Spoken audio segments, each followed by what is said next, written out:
Harry and Meghan's Hollywood dream has the bubble has burst. Yes, oh yes, the couple are seemingly wanting to come back to the royal family on bended knee. The couple are seeking to reverse Megxit. You know, Harry and Meghan both feel that America is kind of cooling on them and that it's difficult, and they want to be liked in the UK now. These two are a couple of grifters, plain and simple, sweetheart. The trip turned into a nightmare, forcing Markle and her children to return home to California earlier than they had hoped. It is an admission of failure.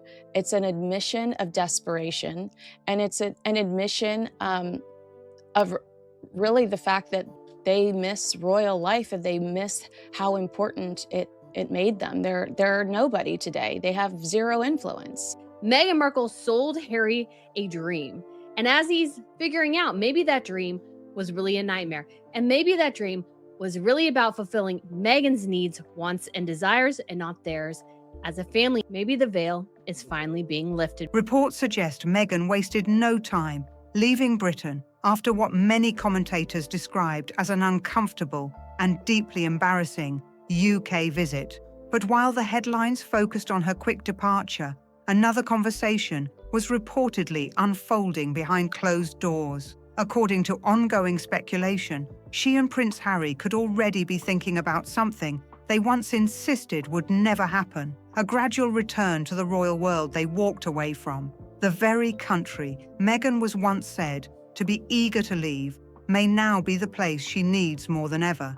This is not being portrayed as a happy reunion. Instead, many observers say it looks more like a practical move driven by changing circumstances. For years, Meghan and Harry presented California as the place where their future truly belonged. Britain was described as the source of their struggles. Royal life was portrayed as restrictive. At the end of the day, the couple learned that maybe escaping wasn't the best thing. The freedom flight, maybe it was a flight into disaster, and Harry only has himself and definitely his wife to blame. They're either in or they're out, but they can't do royal engagements here in the UK and then push off across the pond and do commercial work. It's just not an option. As Hollywood has discovered one simple thing: having a royal title does not make you particularly talented sometimes, especially in the case of Prince Harry and Meghan Markle. Meghan is all for reconnecting with his English side, that Meghan wants to come back to Britain. I mean, I thought that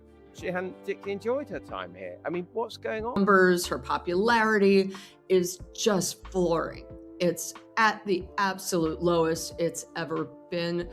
As Ever is not selling. She's kind of running out of options. So she needs several things. Number one, she needs to go have the royal sheen put back on her. And also, she needs to be seen and America was supposed to represent independence and endless opportunity. They secured a luxury home, signed massive media agreements, built relationships with high-profile celebrities, and seemed to have every advantage anyone could ask for. Yet, despite all of that, many discussions continue to pull them back to the royal family, placing Meghan and Harry at the center of the royal conversation, the very spotlight they have reportedly found difficult to maintain from thousands of miles away in California. The biggest claim now circulating is that the Hollywood dream has lost much of its momentum. That does not mean they failed financially. They reportedly earned enormous sums and received opportunities that countless producers and public figures. Meghan especially can hustle, but hustle only gets you so far in the entertainment industry, as it turns out. So the couple, of course, are looking at absolute disaster here, and it feels very much deserved. You lot are now going to want to spend more time in a country you found abhorrent, sucking up to an institution that you called racist. Suddenly your kids, the prince and princess, you want those titles. It is complete hypocrisy by both of them. And again, a bit like politicians, do they not suss out that the British public, the silent majority, have an opinion of them that frankly isn't going to change. Harry more so probably thinks, based on his recent visits, that he comes back to the UK, kisses and makes up, and everybody loves him. It seems as though they want to come back and they want the best of both worlds, that Harry's grandmother, the Queen, forbade them. And she did. She said, you're either in or you're out, because with those, they do no work and they want everything that comes with being a royal. And that's the point. That's the crux of the matter. Could only hope for. The challenge reportedly came after the first wave of excitement faded away. Hollywood invested in the story of a prince, a duchess, and one of the world's most closely watched family dramas. After the interviews, the documentary and the memoir shared their version of royal life. Expectations changed. The focus reportedly shifted to whether they could keep audiences interested without relying on new palace-related stories every time they launched another project. That is where many commentators believe the American dream started losing its shine. A royal title could spark huge curiosity, but curiosity alone could not guarantee years of blockbuster productions or a lifestyle empire that continued growing on its own. Their strongest advantage remained their connection to the monarchy, as that connection appeared more distant over time. Some observers argue that the commercial value surrounding it also became less powerful. So Harry has had a long time to pursue this path of freedom, if you want to call it, isolation, emancipation. He needed to get out from his family. I can see that. That was an imperative for him psychologically. But now he's done that, he doesn't want to carry on doing that because he sees what the end game is with Meghan, whose father was desperately ill. She didn't go see him. And there's still absolutely no contact between them. That's not what he wants. And he has said that's not what he wants for him and his children. So he has to start to, turn his head towards the UK. When Harry, was madly in love with Meghan, he could be blind enough to choose her. Now things are different and the veil is lifting. Maybe, just maybe, Harry is realizing his wife really sold him a bag of rotten apples and he ate it and he was in the spell, and now the spell is slowly being broken. America reportedly opened countless doors for them, and now they may be realizing that their royal connection carried far greater influence than they once suggested. That is why Meghan's possible return is increasingly being discussed as something driven by necessity rather than personal desire. Reports claim she now supports rebuilding ties with Harry's English roots, despite previously describing royal life in Britain in extremely negative terms. Perhaps she genuinely wants Harry to reconnect with his family and feel more settled. That possibility cannot be ruled out. Even so, the timing continues to raise questions for many royal watchers. Meghan appears more open to Britain at the very moment her American brand could benefit from renewed headlines, greater credibility, stronger public interest, and a fresh connection to the royal family. Her commercial challenge is remarkably straightforward. Bizarre as it was, as you said, there's a kind of sense of whiplash with that Joe Marler podcast. But I think this is Harry wanting to be liked, and he's trying to be appealing again to ordinary people who have, not enjoyed being called racists and not enjoyed the things he said about his family. Harry's proven he can't be trusted. He's done it too late. He's made the decisions. He made the decision to write Spare. He can't take that back. It's kind of like you can say something to somebody, let's say something nasty, but if you write it down, it makes it worse because that person can reread it over and over and over again. So this is why you need to be careful what you say and what you write. Don't write things down. Harry wrote an entire book embarrassing his family. He had an entire Netflix series also that embarrassed his family. I don't think William will be quick to forgive or have any interest in reconciling. He may be interested, let's say, in one day forgiving Harry just for his own mental health, but I don't think there's any route for Harry at this point to have a strong relationship with his brother. The more visible she is, the greater the attention surrounding her public image. Fashion choices, public appearances, lifestyle products, business projects, and brand partnerships all rely on photographs, headlines, media coverage, and staying in the public conversation, making visibility one of her most valuable assets. Living quietly in Montecito might sound like the perfect escape, but a peaceful routine does not keep a global brand in the headlines or spark the kind of worldwide comeback that attracts constant attention. Privacy may be comfortable, yet it rarely sells fashion collections, lifestyle products, or creates the buzz that follows every royal appearance. A return to more public appearances connected to Britain would immediately place Meghan back alongside royal settings, where every outfit, every smile, and every public moment could once again become international news. That does not necessarily mean she wants to resume her previous role as a working royal. Many commentators believe she may prefer the visibility that comes with royal connections while avoiding the responsibilities and structure that she previously found difficult. She could attend carefully chosen engagements, stand beside Harry during charity appearances, be seen as maintaining ties with the king, and then continue promoting her commercial projects overseas. In that scenario, she would enjoy much of the attention associated with the royal family without fully accepting the limits that reportedly contributed to their departure. It would not resemble a traditional royal return at all. Instead, many observers see it as another version of the long-discussed half-in, half-out arrangement that was once considered but ultimately never became reality. Harry, however, may have an even more personal reason for looking back toward Britain. Around 18 months ago, reports linked to the Sussex circle suggested he was completely happy in California and had little interest in spending more time in the UK. More recently, though, the conversation appears to have shifted. Britain is once again being described as home. Reports suggest he hopes to visit more regularly, reconnect with long-standing charities, and give his children the chance to better understand the country where he grew up. That noticeable change has led many royal commentators to wonder whether life in California has been as fulfilling as it was once presented to be. Freedom can feel thrilling when major contracts are fresh, worldwide attention is pouring in, and celebrities are eager to be part of your story.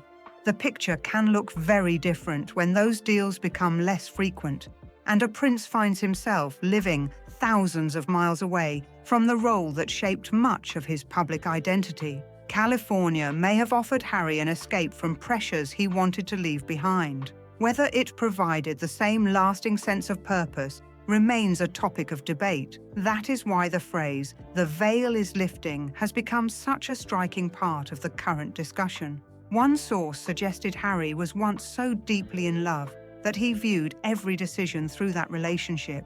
But some commentators now believe his perspective could be evolving. That does not confirm trouble in the marriage, nor does it prove he blames Meghan for the choices they made together. It simply raises the question of whether he is beginning to see that the life they created reflected Meghan's long-term vision more closely than his own. Consider what Harry now appears to be moving toward: Britain, military connections, long-standing charities, family traditions, his personal history, and the public goodwill that once surrounded him all seem to be drawing his attention again. Those were central parts of the identity many people associated with him before Megxit, and some observers believe he may now be realizing that when he stepped away from the institution, he also stepped away from the version of himself that much of the public had understood, recognized, and celebrated for years. Lately, Harry appears to be trying to bring back the version of himself that many people once found easy to like.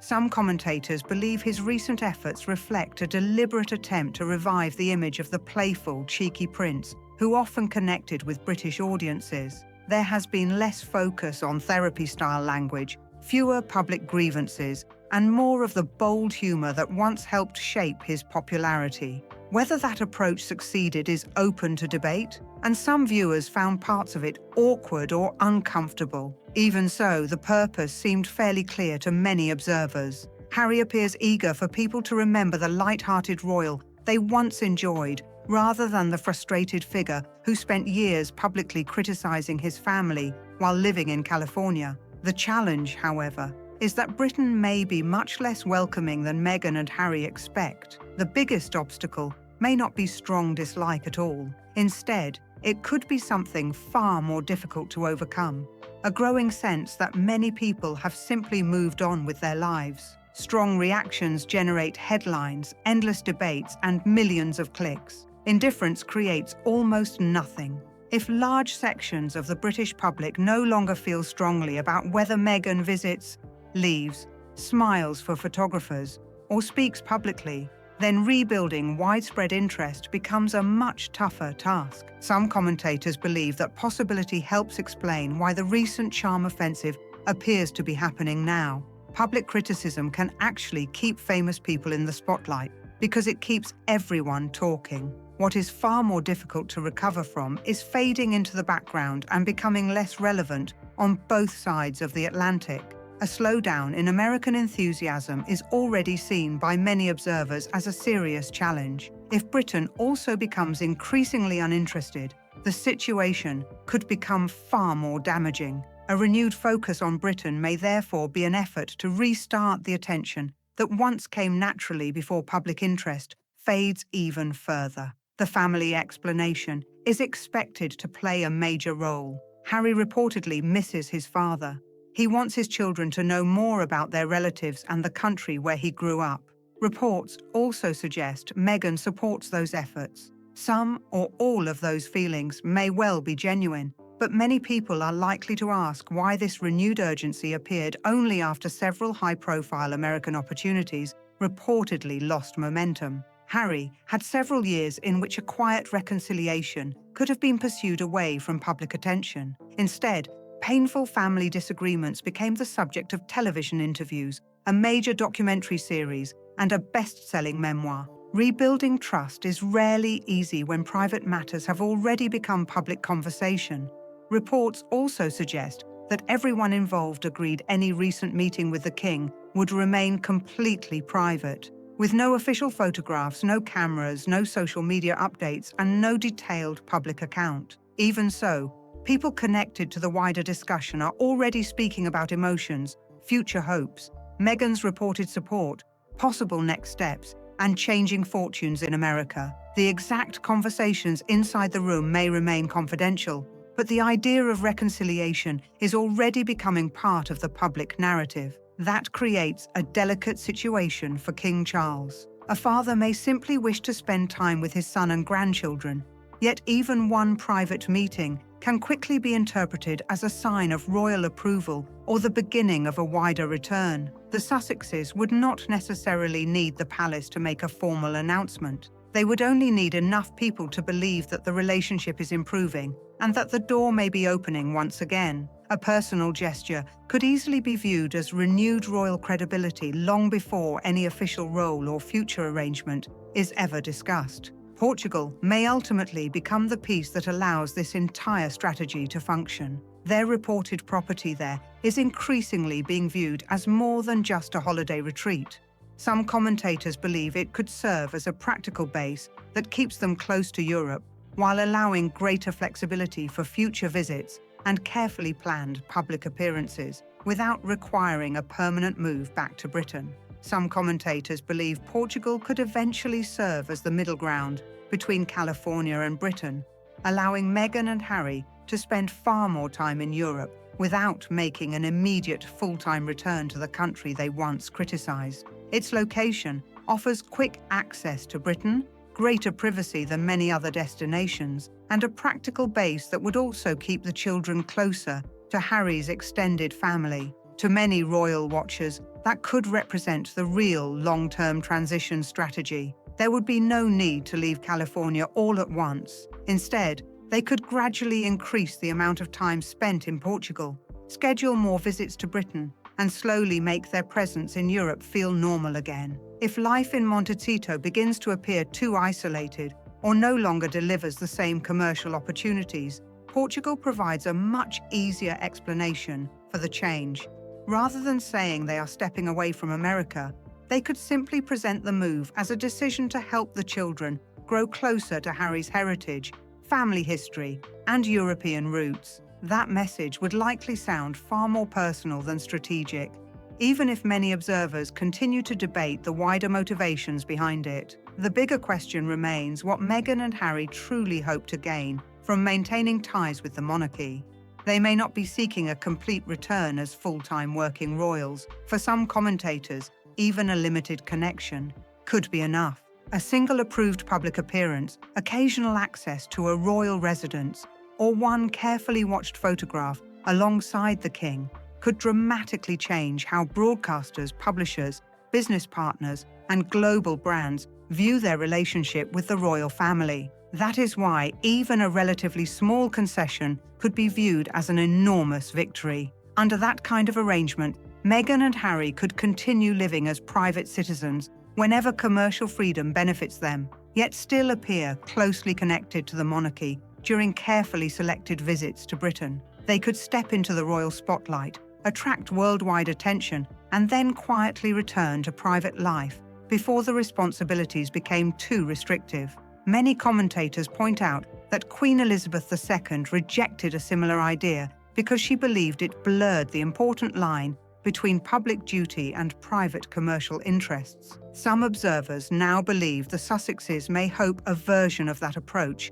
can gradually develop over time, even without any formal approval from the palace. Harry also appears, in the eyes of many commentators, to be making more compromises because he may need this relationship more than King Charles does. The king may naturally hope for greater peace within the family, but Harry is also seen as searching for renewed relevance, a stronger sense of identity, meaningful access, and a clearer direction for the years ahead. Reports suggest he accepted strict expectations around privacy without launching the kind of public dispute that once seemed almost inevitable. That marks a noticeable shift from the Harry who spent years publicly calling for apologies and accountability. Some royal observers believe he may now recognize that the monarchy can continue without him more easily than he can rebuild the same level of influence without any connection to it. Meghan's reported willingness to support these efforts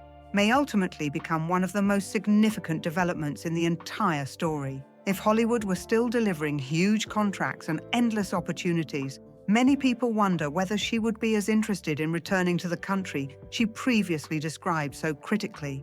Would she willingly accept tighter royal control over photographs, media access, and information? Would she comfortably enter rooms filled with people who may still have lingering doubts? Perhaps she would, and perhaps those questions have more than one answer. Even so, some commentators argue that keeping Britain at a distance may no longer offer the same commercial advantages that rebuilding those connections could potentially provide. That is where the biggest contradiction continues to stand out, becoming harder to overlook as every new development adds another layer to the story. From the moment they stepped away from royal duties, Meghan and Harry said they wanted the freedom to build a completely different life.